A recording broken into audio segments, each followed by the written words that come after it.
Something in the Way by NIRVANA, and such a deep song. I've been playing that almost since it came out. I had it on CD. There was only so many CDs that had that song, and you had to wait like 7, 8, 9 minutes till after, the album was done. You're waiting through silence, and then Something in the Way came in. That was such a special time. I was a senior in high school in 1992, 1991, 92. And when Nirvana came out, man, that was it, man. We knew we had a revolution of our own. And what a fucked up deal that he went so fast. But, just a few stories about that song. I, started playing it really young. About that time, and I'll never forget getting the CD from an iconic record store downriver, Michigan. It was called Record Exchange, and Ken Tchaikovsky, a really well-known area musician, was working there, and he sold it to me, and me and my friends were there, and he gave us a clue. He's like, make sure you hang on at the end, and I knew his sister really well, Carrie. Her and my girlfriend in high school, Beth, were best friends. We had a lot of adventures together. But then later in life, I started playing it again a lot during the Depression here in Michigan. And it just really, made a lot of sense to me during that time. I mean, we literally had a depression here in the late 2000s and early, 2010s, 11, 12, 13.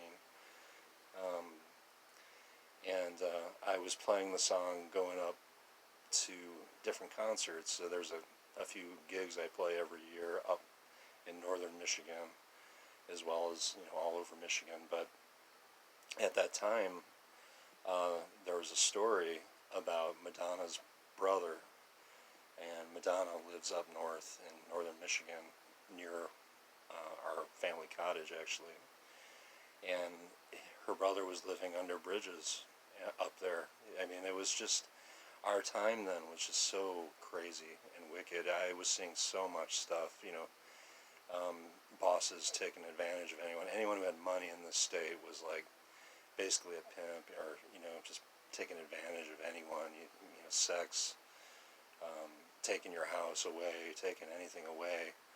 Everyone was losing their houses, and I'll never forget. And Diane and I were sitting in this motel room in Traverse City, and I was practicing and getting ready for the summer gig that I do up there a couple times a year.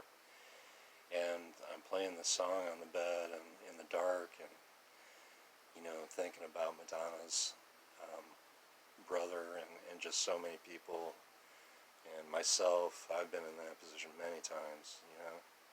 I just want to hide or just get away from everything. And she did eventually, after a public outcry. She scooped him up and took care of him again. He has been one of those family members, I think, who's had problems, and we all do. We got to lift each other up and help each other through as much as we can.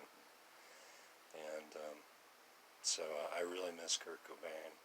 I did several drawings surrounding, that time period, and a drawing in 1994 I finished that was inspired by him, having passed, and an image of a young child under him. And these weren't like literal images of him and his daughter, but this was the metaphor. It was like a metaphor for my generation, or the Gen X generation. And I'll have to show that to you another time in another video, that drawing. It's pretty intense. But it's very ironic now that across from my art house, a few blocks away from here, which I hope to get some more videos pumped out to you soon from there. But across from my house there's an artist who I don't get along with, him and his group. And he's represented at Courtney Love's gallery in New York. And, I mean, I don't know, all the stories that I've heard about Kurt's last hours. I mean, if she would have just not cut off his credit cards, if she would have just, it is not easy to kick something. You're going to have failures. You got to allow yourself the chance to have failures and to try again and to try again. He obviously was in crisis and he needed help. He didn't need some asshole cutting off, credit cards and cutting off everything that's yours, your hard-earned money, everything. I mean, I love children, and I pray for children all the time, and it's sad also when people use your child and, they become a parent, your relationship changes, and they use it against you. All of a sudden everything that you were former, you get edited by other people, you get attacked, you're like, well, this was okay before we, became parents. And I can understand partying and intense stuff. I was raised with 1970s hippie family, they were both 18 years old when they had me, my parents.